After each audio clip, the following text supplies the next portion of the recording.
Asus. Mungkin banyak dari kalian yang ngerasain hype saat seri Zenfone pertama diluncurkan oleh brand dari Taiwan ini. Atau bahkan ada yang ngerasain saat-saat di mana supply Zenfone nggak bisa mengimbangi demand di Indonesia. Itu artinya awal yang sangat manis bagi Asus yang saat itu baru memasuki pasar low to mid-end smartphone. 2 tahun kemudian, Zenfone sudah mencapai seri yang ketiga. Banyak perubahan strategi dari Asus yang terjadi sekarang. Salah satunya merebranding seri Zenfone. Di tahun ini Asus memfokuskan marketing ke produk ZE520KL yang harganya 4,2 juta. Kalau dilihat, Asus kayaknya pengen keluar dari cap smartphone murah untuk seri Zenfone-nya. Tapi tenang dulu, bagi yang ngincer HP affordable, sebetulnya masih ada seri Zenfone 3 yang harganya di bawah 4 juta. Dan yang termurah adalah ini, Asus Zenfone 3 Max yang dihargai 2,1 juta.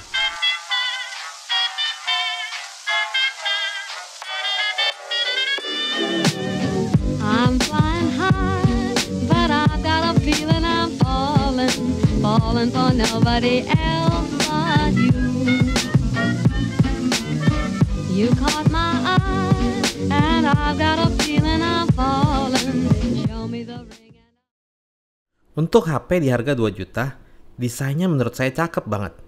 Berasanya udah kayak megang iPhone. Kalau saya lihat, pemakaian kaca 2.5D memang berperan penting untuk mempercantik desainnya. Sekilas juga kelihatan bahan metal dan build quality-nya kokoh banget. Bodi belakangnya terlihat premium banget. Kalau dibandingin side by side dengan Redmi 3X, kelihatan lebih bagus 3 Max ini. Walaupun kalau diperhatiin lagi nih, sebetulnya keduanya sama. Tapi Asus ada kasih aksen garis metal di beberapa titik yang menurut saya efeknya signifikan. Jadi walaupun penambahnya kecil tapi efeknya sangat besar.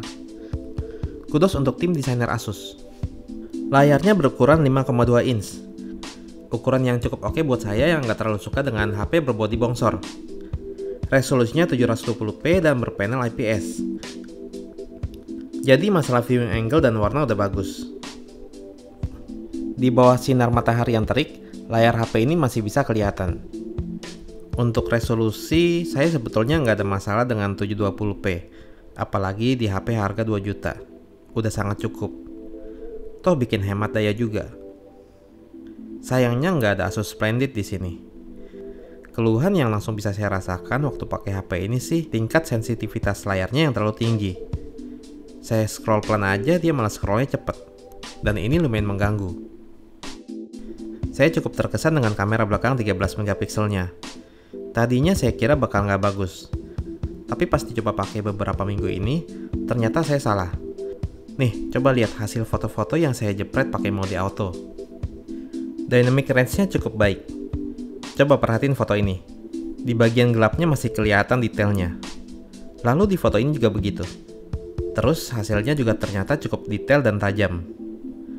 Walaupun katanya ukuran sensornya cuma 1/3 inch doang. Nih, coba lihat. Tulisannya masih kelihatan jelas kalau saya zoom. Jadi kalau menge-crop hasil kamera, masih bisa terlihat lumayan oke. Misalnya dari foto ini nih. Mau di crop jadi begini. Masih gak kelihatan terlalu pecah. Walaupun autofocusnya biasa aja, tapi fiturnya lumayan banyak. Yang menarik itu ada super resolution, yang katanya ngegabungin beberapa foto menjadi satu foto beresolusi 52 megapiksel yang detail. Tapi yang saya coba sih emang kelihatan megapikselnya jadi besar. Masalah ketajaman dan detail, kelihatan super resolution ini sedikit lebih baik. Terus ada juga low light mode, yang bisa bikin foto dalam ruangan gelap jadi cukup terang. Tapi jadinya noisy banget sih. Untuk kamera depannya juga nggak mengecewakan. Cukuplah untuk keperluan upload di sosmed.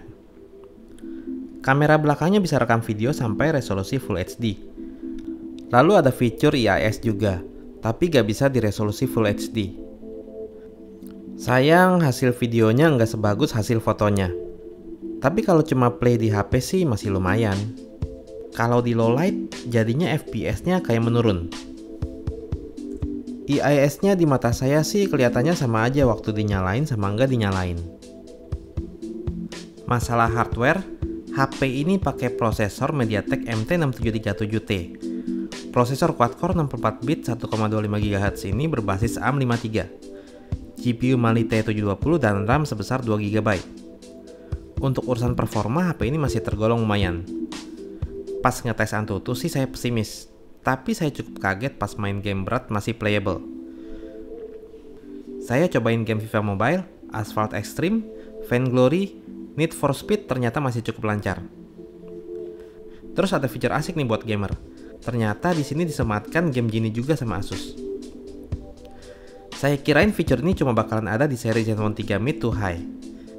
Jadi bagi yang mau record pas main game atau langsung live streaming ke YouTube Gaming atau Twitch, bisa dilakukan dengan HP ini.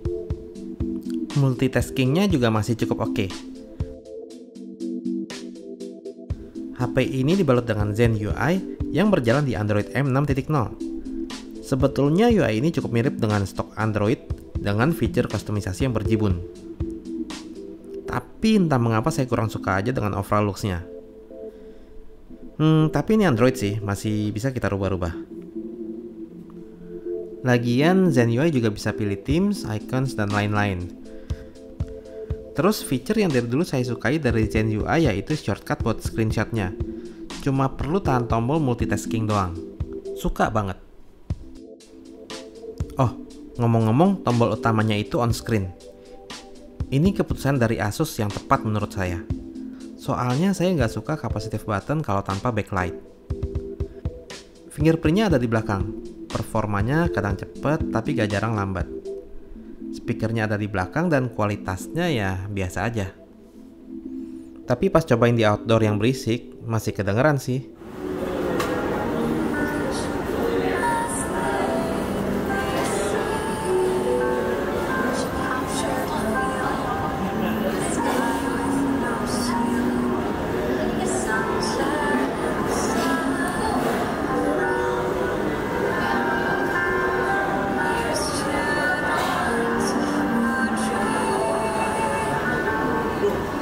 Nah, yang dijual di sini adalah baterainya yang sebesar 4100 mAh, yang menurut saya cukup awet. Pas dipakai lumayan intens bisa 1-2 hari. Terus masih ada mode super saving mode juga. Tapi HP ini gak dilengkapi dengan fast charging. Kalau ngecas pakai charger 2 ampere bawaannya bisa sekitar 2,5-3 jam baru penuh. Terus yang menarik nih, HP ini bisa jadi power bank buat HP lain. Tinggal pakai kabel USB OTG yang udah dikasih dalam paket penjualan. Zenfone 3 Max support dual SIM tapi sistemnya hybrid. Artinya kalau mau pakai microSD harus single SIM. Yang asik nih, microSD-nya bisa diformat as internal storage. Jadi yang merasa 16 GB kurang bisa ketolong dengan fitur ini. Awalnya saya pikir Asus cuma bakal jualan performa baterainya doang di sini. Lalu mengorbankan hardware-nya biar baterainya awet. Ternyata nggak juga. HP ini masih kuat diajak main game berat, terus ditambah dengan desainnya yang cakep banget. Dan yang lumayan penting nih, performa kamera belakangnya di atas ekspektasi saya. Menurut saya untuk HP di harga 2 juta, HP ini cukup menggiurkan. LG X-Power sih kelihatannya harus waspada dengan Zenfone 3 Max ini. Thanks semuanya udah nonton video review dari kami. Buat yang mau komen silahkan bisa di bawah sini. Terus kalau ada yang mau nanya-nanya bisa lewat Twitter. Atau kalau mau lihat galeri foto dan video ini bisa lewat Instagram dan Facebook kami.